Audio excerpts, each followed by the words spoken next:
रामपुर में रंगोली मंडप पे मेधावी छात्र सम्मान समारोह का आयोजन किया गया। समारोह के मुख्य अतिथि अजय कुमार द्विवेदी रहे। कार्यक्रम में सना मामू नगर पालिका विशेष रूप से मौजूद रही। समारोह में क्षेत्र के प्रतिभाशाली छात्रों का मंच पर सम्मानित किया गया और उनके उज्ज्वल भविष्य की कामना भी की। इस मौके पर मीडिया कर्मियों को सम्मानित किया गया। कार्यक्रम में बड़ी संख्या गणमान्य लोग, अभिभावक और छात्र मौजूद रहे। बच्चों में खुशी का माहौल देखने को मिला। सना मामू जी, उपस्थित सभी नगर पालिका रामपुर के सम्मानित सभासदगण और हमारे शहर के सम्मान नागरिकगण और सभी बच्चे जिन्होंने परीक्षाओं में उत्कृष्ट प्रदर्शन किया है, स्टूडेंट्स और उनके पेरेंट्स। सबसे पहले मैं अपने इन सभी बच्चों को बधाई और शुभकामनाएं देता हूँ कि आपने परीक्षाओं में अच्छा परफॉर्मेंस किया और आप निश्चित रूप से मेधावी हैं। इसके क्रम में आज यहाँ आपको सम्मानित करने के लिए बुलाया गया है। साथ ही मैं पेरेंट्स को भी बधाई देना चाहूँगा कि ये आपके लिए गौरव की बात है कि आपके जो बच्चे हैं, बेटा बेटी जो भी है, वो एकेडमिक्स में बहुत अच्छा कर रहे हैं और अगर बच्चों का सम्मान हो रहा है तो निश्चित रूप से ये आपके लिए भी सम्मान और गौरव की बात है। आज जो बच्चे यहाँ उपस्थित हैं, जिन्हें पुरस्कृत किया जाना है, मैं आप सभी के उज्जवल भविष्य की कामना करता हूँ और एक बड़े भाई के नाते मैं आपको कुछ सुझाव देना चाहूँगा कि जिस तन्मयता के साथ, जिस मेहनत के साथ आपने अभी तक पढ़ाई की है, इसको कंटिन्यू रखें, इसको जारी रखें। आगे भी किसी भी क्षेत्र में आपको करियर बनाना है तो ये आपके लिए बड़ा महत्वपूर्ण होगा। और जितने भी सिविल सर्विसेज के एग्ज़ाम है, गवर्नमेंट जॉब्स हैं, इन सभी के लिए जो परीक्षाएं होती हैं उसमें 10वीं और 12वीं में जो आप पढ़ाई करते हैं बड़ा महत्वपूर्ण होता है। ज़्यादातर जो प्रश्न उसमें जो आते हैं परीक्षाओं में, चाहे वो ऑब्जेक्टिव टाइप हो या रिटन एग्जाम हो, उसका जो बेसिक जो नॉलेज बेस होता है वो आपके 10वीं तक और 12वीं तक की जो किताबें हैं उसमें है।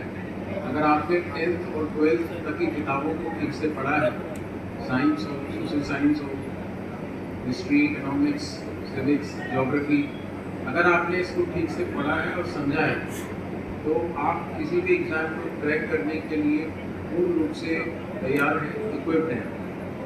मैं आपको बताना चाहूँगा कि सिविल सर्विसेज की और गवर्नमेंट जॉब्स की जो बच्चे तैयारी करते हैं कोचिंग्स में और बाद में, वो फिर से इन्हीं किताबों को पढ़ते हैं। क्लास 6 से लेकर 12 तक की जो NCERT की बुक्स हैं या जो आपके स्कूल की बुक्स हैं, इन्हीं किताबों को लोग जो एस्पिरेंट्स होते हैं वो फिर से पढ़ते हैं।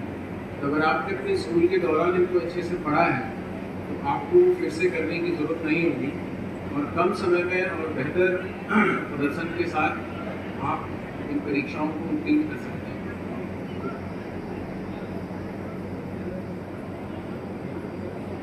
दूसरा एक महत्वपूर्ण बात मैं आज बच्चे यहाँ बैठे बताना चाहूँगा कि आप कोई भी करियर परस्यू करना चाहते हैं, वो चाहे गवर्नमेंट सेक्टर में हो, प्राइवेट सेक्टर में हो,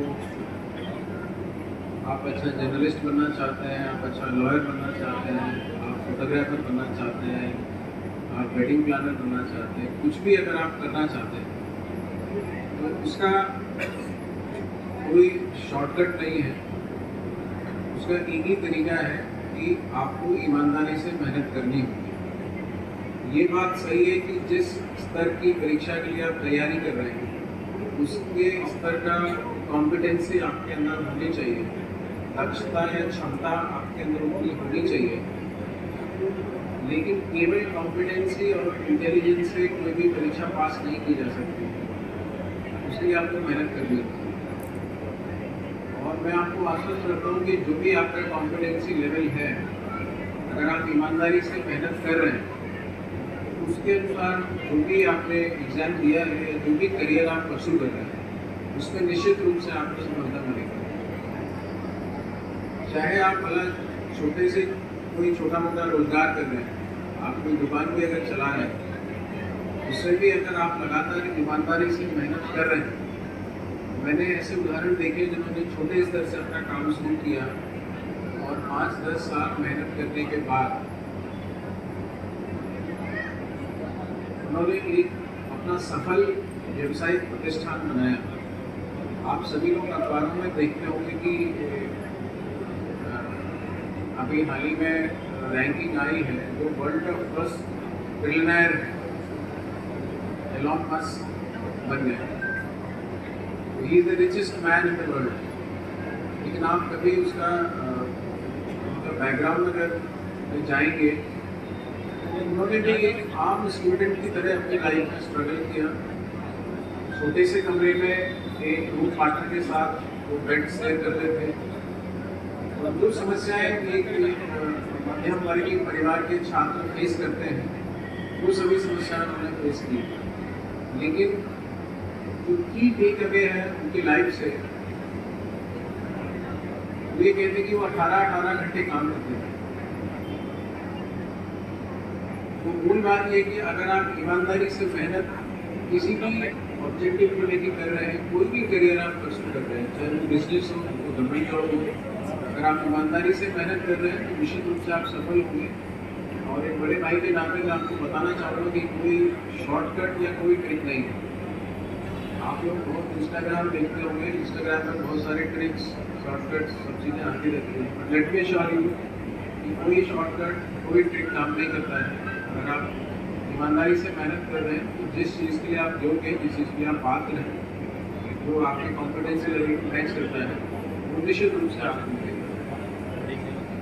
मैं पूरा आज हमारे यहाँ जो सभी अतिथिगण आगंतुक बैठे हैं, ऐसे बच्चों के पेरेंट्स में आप सभी को बधाई और शुभकामनाएं देता हूँ। और मैं चेयरमैन महोदय को धन्यवाद देता हूँ कि आज इतने खूबसूरत कार्यक्रम में आपको लिखा पहुँचे।